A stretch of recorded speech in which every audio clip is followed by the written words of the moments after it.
Thank you, Dean here, President Keller, Regent Shu, Dr. Henning Schroeder, distinguished faculty and staff, parents, families, friends.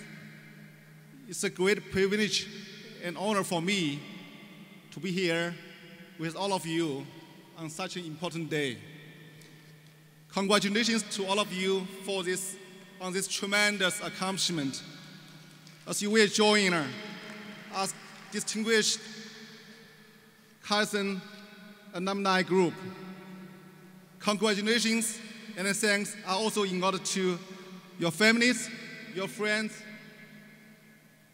your fellow classmates, and of course, the wonderful faculty here at the school.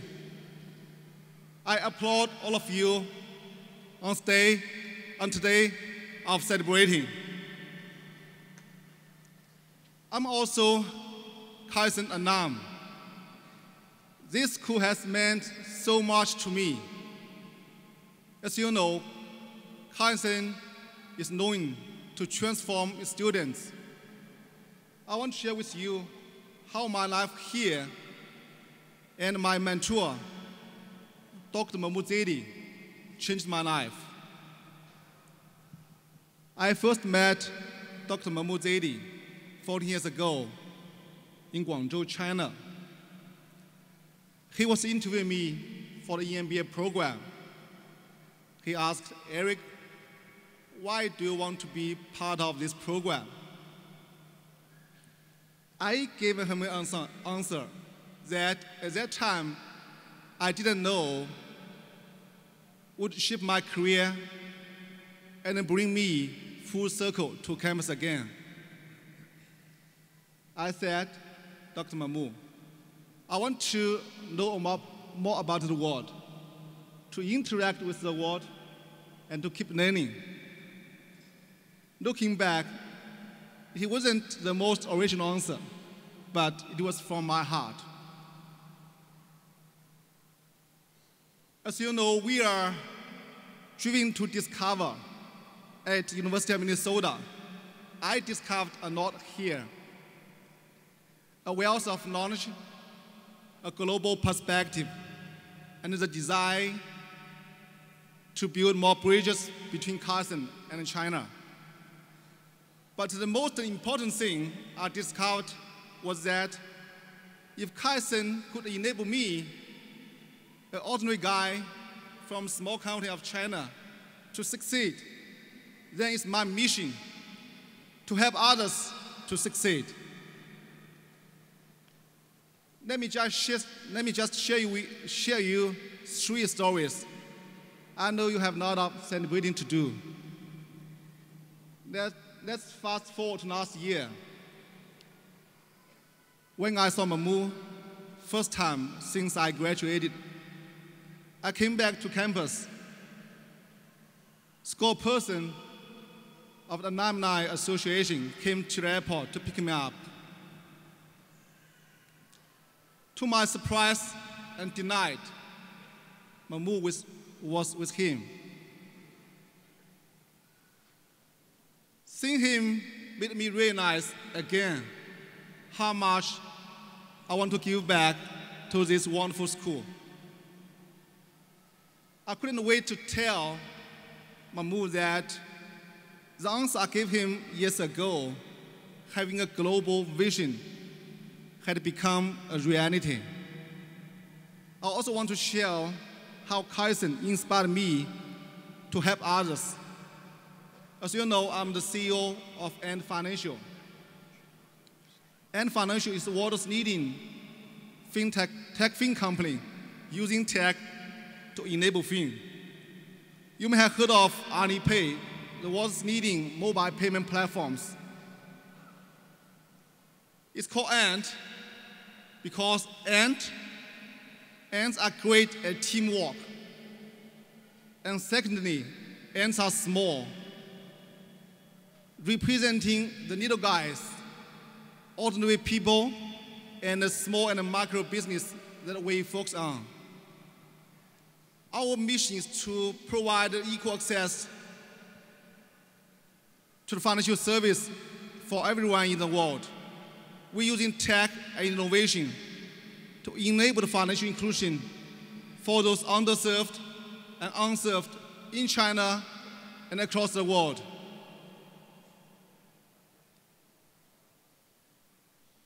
Let me give you an example about a visually impaired man, Mr. Zhang.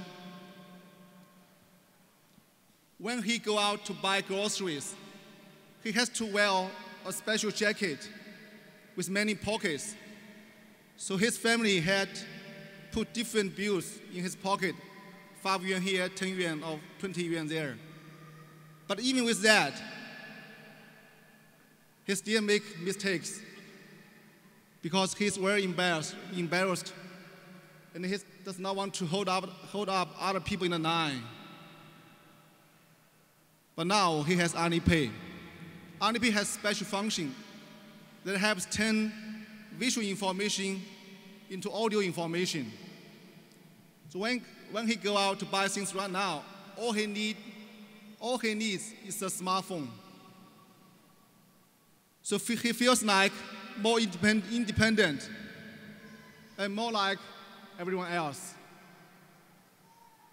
So how do we know that? Actually, it's last year. He called us and complained. He asked why you guys upgrade the new version of Alipay without updating that functionality. So you guys forgot about us. So we listened, we fixed that right away. But at that time, we know we're making huge difference in his life. Let me give you another story related to a small and micro business in China.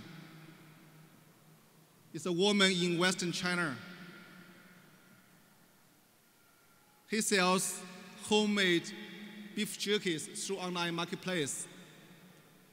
Delicious, it's very delicious, people love it. So she thinks, can I sell more to make more money, to give my children a better life? But it's still a huge challenge for her to get loans from traditional institutions in China and in many other places in the world. So how do we solve the problem for her? So we use big data technology to evaluating the credibility and credit trustworthiness of that small business instead of evaluating collateral items, because the traditional institutions really looking at the collateral to give the loan, which many SMEs don't have. So we changed the game. We're looking at fundamentally the credibility of the SMEs. So far, we have empowered over 6.5 million SMEs. They got unsecured loans from our platforms.